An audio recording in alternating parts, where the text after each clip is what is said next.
परमेश्वर के वचन से पढ़ेंगे यशाया यानी आइज़ाया चैप्टर 59 और उसके वचन 4 को। लिखा यहाँ पर कि कोई धर्म के साथ नालिश नहीं करता, यानी कोई भी जस्टिस नहीं करता है और ना कोई सच्चाई से मुकदमा लड़ता है। वह मिथ्या पर भरोसा रखते हैं। मिथ्या यानी एम्प्टी वर्ड्स, बेकार की बातें और झूठी बातें बकते हैं। उसको मानो उत्पात का गर्भ रहता है और वह अनर्थ को जन्म देते हैं। और फिर आगे जब हम वचन 13 में पढ़ते हैं तो यहाँ पर लिखा है कि हमने यहोवा का अपराध किया है, हम उससे मुकर गए और अपने परमेश्वर के पीछे चलना छोड़ दिया। हम अंधेर करने लगे और उलट फेर की बातें कही। हमने झूठी बातें मन में घड़ी और कही भी हैं। अब क्या ये कंडीशन, ये हालात आज हमारी पीढ़ी के, हमारी जनरेशन के भी नहीं है? जरा सोचिए इन सारी बातों के विषय में जो इस वर्ष में की गई हैं। परमेश्वर का अपराध किया है, उससे मुकर गए हैं, परमेश्वर के पीछे चलना छोड़ दिया है, अंधेर करने लगे हैं, गलत मलत बातें बोलने लगे हैं, झूठी बातें मन में बनाने लगे हैं और फिर वो करने भी लगे हैं। आगे पढ़ते हैं वचन 14 में, न्याय तो पीछे हटाया गया, न्याय यानी जस्टिस हटा दिया गया है और धर्म राइचसनेस दूर खड़ी है। सच्चाई बाजार में गिर पड़ी है और सिद्धाई प्रवेश नहीं करने पाती। तो नबी यशाया यहाँ पर बात कर रहा है ऐसे वक्त की जिसमें से इस्राएल के लोगों को होकर गुजरना पड़ा था।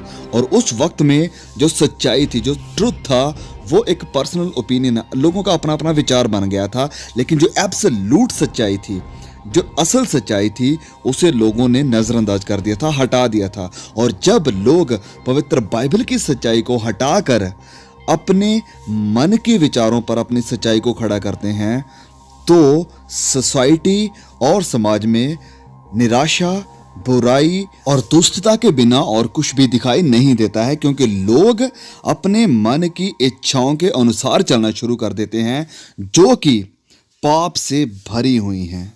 और लोग अशुद्धता को शुद्ध कहना शुरू कर देते हैं और बुराई को भलाई कहना शुरू कर देते हैं। और ये ऐसा वक्त बन जाता है कि जहां पर लोग परमेश्वर के लोगों के खिलाफ खड़े होना शुरू हो जाते हैं। और आप इस बात को अच्छी तरह से जानते हैं, ये छिपा हुआ नहीं है।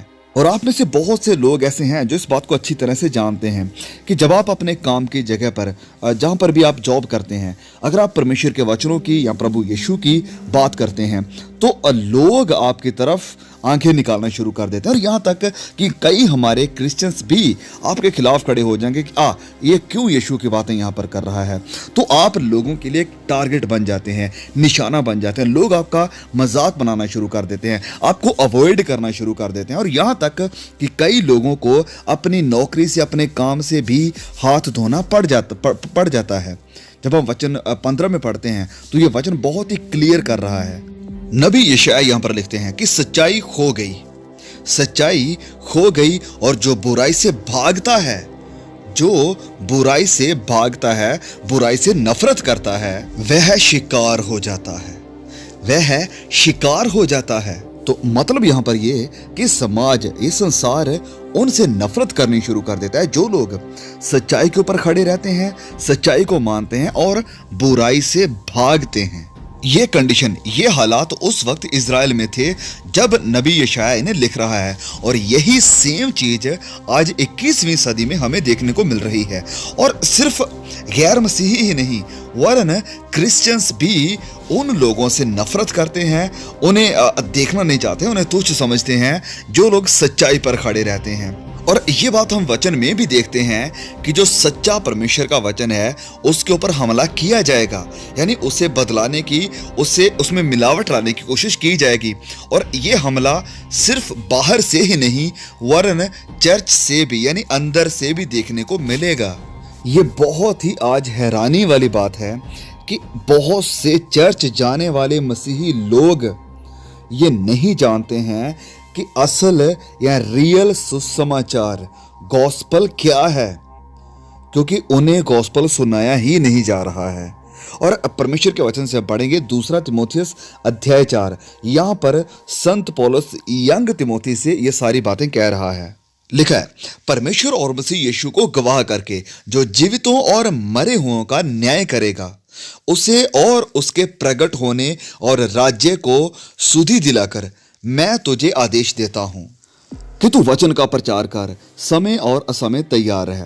मतलब पौलुस तीमुथियुस से कह रहे हैं कि हो सकता है वक्त आएगा कि जब लोग तेरे संदेश को स्वीकार करेंगे, लेकिन ऐसा भी वक्त आएगा कि वैसे स्वीकार नहीं करेंगे, इससे नफरत करेंगे। लेकिन तू कंप्रोमाइज यानी समझौता नहीं करना, सच्चाई पर खड़े रहना और वचन की सच्चाई का तू प्रचार करना, क्योंकि ऐसा समय आएगा कि लोग खरा उपदेश ना सह सकेंगे, पर कानों की खुजली के कारण अपनी अभिलाषाओं के अनुसार अपने लिए बहुत सारे उपदेशक बटोर लेंगे और अपने कान सत्य से फेर कर कथा कहानियों पर लगाएंगे।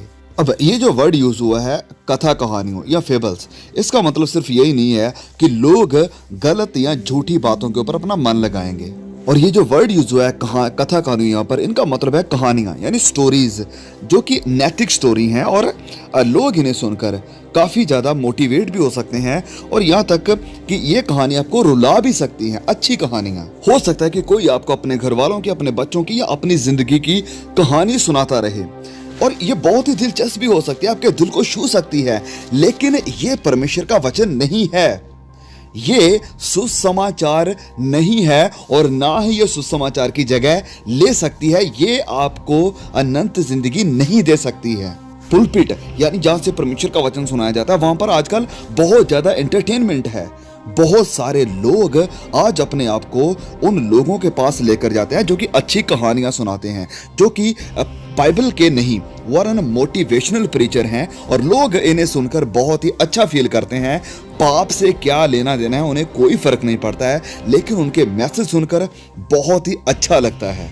वचन कहता है कि वह सच्चाई से, वह ट्रुथ से, वह बिब्लिकल सिद्धांतों से, डॉक्ट्रिन से अपने कान फेर लेंगे और अपने आप को उन जगहों पर लेकर जाएंगे जहां पर अच्छी कहानियां सुनाई जाती है, जहां पर हंसाया जाता है, जहां पर इमोशनली उन्हें ब्लैकमेल किया जाता है, लेकिन बिब्लिकली साउंड डॉक्ट्रिन्स उन्हें नहीं दी जाती हैं। और ना ही लोग आज डॉक्ट्रिन्स को जानना चाहते हैं, ना ही परमेश्वर की सच्चाई को जानना चाहते हैं कि उस पर खड़े रह सके। और यही सच्चाई वचन कहता है कि मुझे और आपको आजाद करेगी। आज बहुत से लोगों ने अपने मन को कथा कहानियों की तरफ फेर लिया है, और उन प्रचारकों के पास लोग जाना चाहते हैं जो कि उनके कानों की खुजली मिटाएं, लेकिन उनके पास नहीं, जो कि लोगों को उनके पापों के बारे में बताएं और उन्हें पश्चाताप करने के लिए कहें, ताकि वह अनंत जिंदगी के वारिस हो सकें। संत पौलुस कुरिन्थिया की कलीसिया को सावधान करते हुए उन्हें ये लिखते हैं और कहते हैं कि परंतु मैं डरता हूं कि जैसे सांप ने अपनी चतुराई से हवा को बहकाया, वैसे ही तुम्हारे मन उस सिधाई और पवित्रता से जो मसीह के साथ होनी चाहिए कहीं भ्रष्ट ना किए जाएं। आज भी शैतान बहुत ही चतुराई से, क्योंकि उसका काम चतुराई से होता है, अगर वह किसी को बहकाना या गुमराह करना चाहता है तो आज भी वह बड़ी ही चतुराई से कलीसिया को गुमराह करने की, बहकाने की कोशिश कर रहा है, जैसे उसने हवा को अदन की वाटिका में गुमराह किया था, बहकाया था। आगे लिखते हुए वचन 4 में पौलुस कहते हैं कि यदि कोई तुम्हारे पास आकर किसी दूसरे यीशु का प्रचार करे जिसका प्रचार हमने नहीं किया, या कोई और आत्मा तुम्हें मिले जो पहले ना मिला था, या और कोई सुसमाचार जिसे तुमने पहले ना माना था, तो तुम्हारा सहना ठीक होता। पौलुस यहाँ पर लिखते हैं कोई और प्रचार या कोई और तरह का आत्मा जो आपको नहीं मिला है। आत्मा आज कलीसियाओं में भी बहुत तरह का आत्मा है।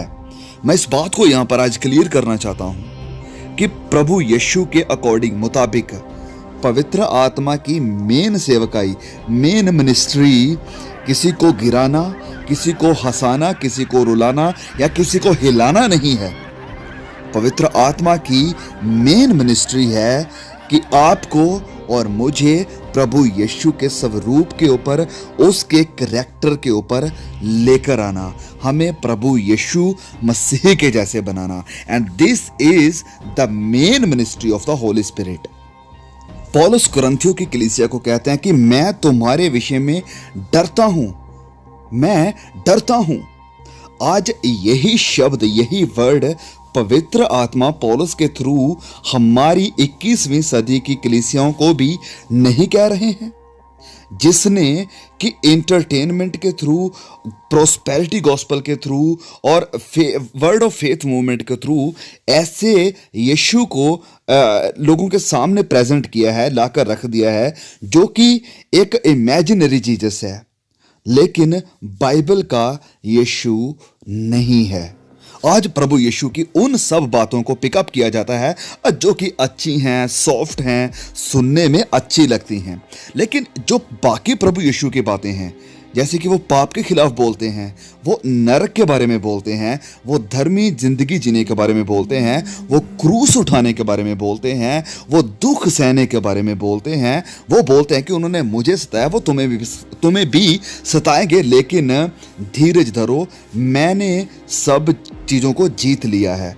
इन सब बातों को, इस सारी प्रभु यीशु मसीह की बातों को हटा दिया गया है, लेकिन एक सॉफ्ट, एक अच्छा, हमेशा खुश रहने वाला और सबको माफ करने वाला यीशु लोगों के सामने पेश किया जा रहा है। लेकिन वो यीशु जो कि प्रकाशित वाक्य में हमें देखने को मिलता है, जो वचन कहता है कि धार्मिकता और सच्चाई के साथ न्याय करेगा, जिसके मुंह से तलवार निकलती है और जो धार्मिकता के साथ लोगों का न्याय करता है, वो यीशु लोग आज सुनना नहीं चाहते हैं।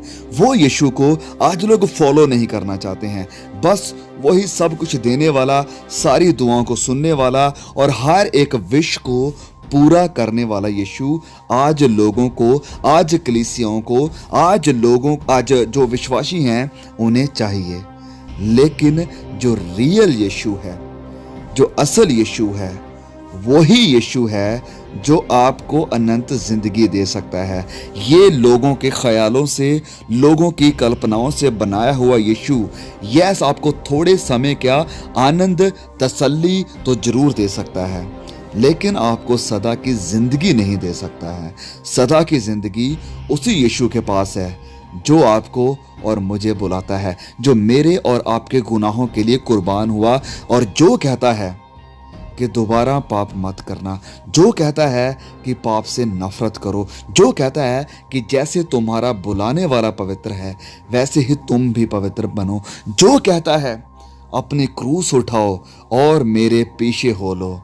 जो कोई अपने आप का इनकार नहीं कर सकता वह मेरा चेला नहीं हो सकता। जो कहता है कि जान देने तक भी, अपनी जान देने तक भी वफादार रह, तो मैं तुझे जिंदगी का ताज यानी मुकुट दूंगा। ये यीशु मुझे और आपको हमेशा की जिंदगी दे सकता है। और अगर हम अपना घर यानी अपना विश्वास इस प्रभु यीशु के ऊपर बना रहे हैं, तो मतलब कि हम अपना विश्वास सच्चाई के ऊपर, चट्टान के ऊपर बना रहे हैं। लेकिन अगर कल्पनाओं के यीशु के ऊपर बना रहे हैं, अगर चिन्ह चमत्कारों के ऊपर हम अपना विश्वास बना रहे हैं, तो ये जब आग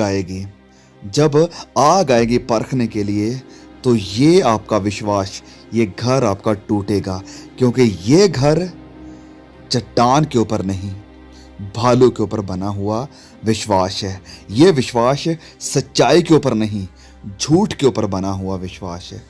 लेकिन जो विश्वास चट्टान के ऊपर बना हुआ है, सच्चाई के ऊपर बना हुआ है, वो विश्वास भले ही मौत भी आ जाए, जान देने तक भी वफादार रहेगा।